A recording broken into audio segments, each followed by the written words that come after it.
Space, the final frontier. These are the voyages of the Star Trek Enterprise. Its 5-year mission: to explore new worlds, to seek out new life and new civilizations, to boldly go where no one has gone before. This monologue, from the beginning of every Star Trek TV show and movie, is the marching orders of an organization who sometimes had to go into pretty dangerous places. So who is this organization? It's the Salvation Army. Today I want to introduce you to this organization by discussing its history, the ways they help others, and where the Salvation Army does this work. Picture a preacher who doesn't agree with the mainstream churches of his day. This is the scenario of William Booth, a Methodist minister in London, England. Now, in July 5th, 1865, he left the mainstream churches to go on his own. He felt the mainstream churches of Britain did not meet the masses, and that they were not successful enough to bring the masses to God. So he went on his own.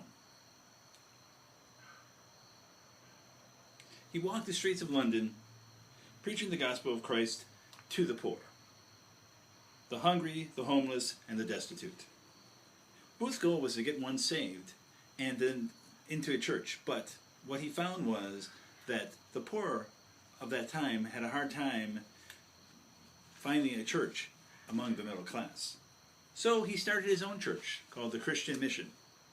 So how did the Christian Mission become the Salvation Army? According to January 5th, 2016 article on the Church History Review website named "Why is the Salvation Army called the Salvation Army?" it was because the name changed when Booth, along with his son, Bramwell, and George Scott Railton, another member of the Christian Mission, was looking at a print proof of the annual report for the Christian Mission. In there, they noticed the statement that the Christian Mission is a volunteer army. Well, Bramwell, William Booth's son, said, "I'm not a volunteer, I'm a regular." So Booth then crossed out the words on that proof and wrote down the Salvation Army, not the Volunteer Army. And from those words came the basis of the Salvation Army and its mission. Booth believed his movement was engaged in a spiritual battle against the forces of evil.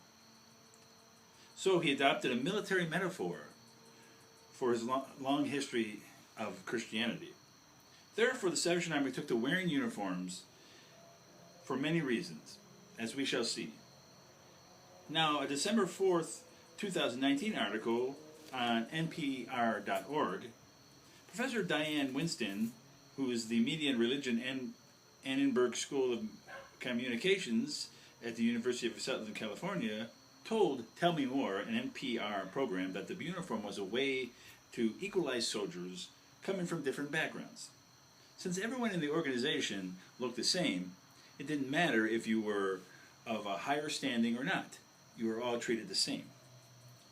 Also, the website at salvos.org, last accessed on September 1st, 2006, notes other reasons the Salvation Army soldiers, that's members, wear the uniform.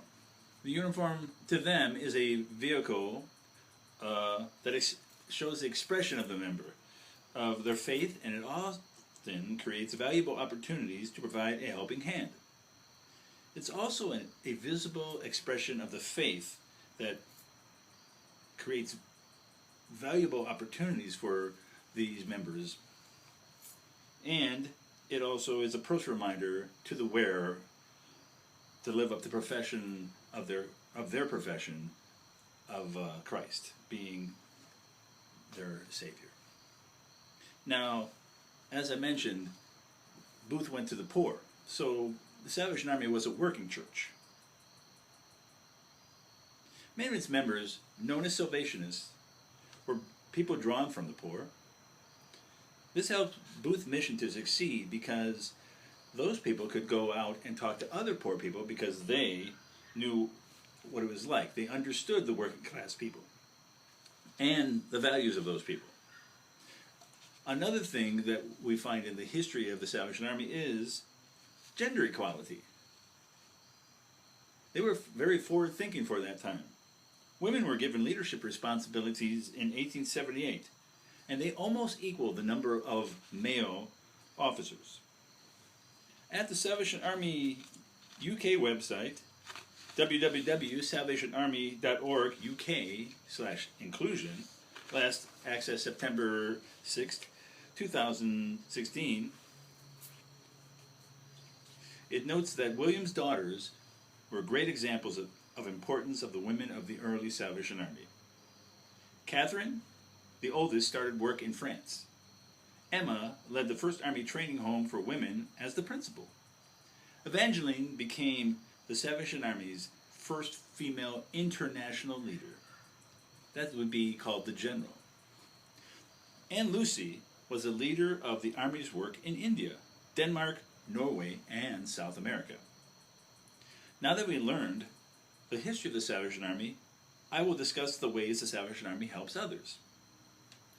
According to bbc.co.uk, last accessed August 26, 2016, the Salvation Army describes itself as a fellowship of people who have accepted Christ as their personal Savior and Lord, and whose common aim is to introduce others to subject themselves to the Lordship of Christ. To meet this aim, Salvationists need to meet people's needs physically before discussing their spiritual needs. Now, the Salvation Army US website, salvationarmyusa.org, notes approximately 30 million people have received help. Let's look at just a few of these. Well, one of the things that the Salvation Army does is they support adults through the adult rehabilitation and addiction recovery programs. Within the Salvation Army's Central Division, which is in the U.S., middle parts of the U.S., their website notes that the Salvation Army has 119 United States-based adult rehabilitation centers where help, hope, and a second chance of life can be found for those in the grip of addiction. The program is not for adults, though. According to the Salvation Army North.org, the Salvation Army serving counties in Minnesota and North Dakota, states that the Salvation Army combats teen substance abuse through faith-based character-building activities at the local Salvation Army churches, and also with housing for Twin Cities teens who are struggling with addiction and homelessness. That is just an example of how the Salvation Army helps teens as well as adults with substance abuse. The Salvation Army also combats human trafficking. This started back when William and Catherine Booth decided to reach to the desperate and poverty-stricken people in England. This evolved into the part of the human trafficking program that they have. Their mission of the Salvation Army is to preach the gospel of Jesus Christ and meet human needs, as we've discussed before. The Salvation Army continues this mission as part of a reviving movement for the abolition of sex trafficking and other forms of commercial sex exploitation. The Stop It program in Chicago, Illinois, built relationships with trafficked people through outreach, ongoing care management, support, and service referrals. The Salvation Army also reaches out and helps families and children. According to the USDA.gov, more than 47 million American households have difficulty in providing food on the table. Now, through many of the Salvation Army's services, such as soup kitchens, sit-down meal programs, food pantries, and many others, they help minimize the threat of hunger by serving 60 million meals to anyone who's in need. They also have the Christmas Assistance Program. A December 24th, 2015 article on NBC.com notes that the Salvation Army Red Kettle program raised $144.7 million last year. And that's used year-round to help the hungry, also disaster relief, assistance for disabled people, and also for underprivileged children. Now, another thing the Salvation Army does is provides thousands of children with the ability to go to camp. And I can tell you right there, I have some personal recollections of that. I went to camp as a kid. My kids go to camp right now as a kid. It's a very good thing. They basically, they have many programs for kids. They go there, they can learn to play music, to sing. They can go to fresh air camps where they just go out and have a fun time. It's a good time to go and learn. The Salvation Army also offers vacation Bible schools and day camps that usually happen during the summer. Now, another thing the Salvation Army does is they offer programs for children during the year when school's on. There's different programs such as scouting programs, music programs, and also for teenagers they have what's called the YPL, the Youth People's League, which is another acronym that the Salvation Army has because of their military way of doing things. It's basically a teen group that gets together, learns about God, and also fellowships. They get to have fun with each other.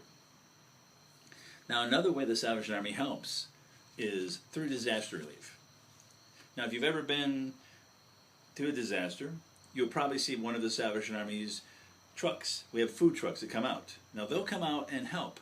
They'll help the people that are serving, like the firemen, the policemen, the disaster relief people, and also the people that have been hurt.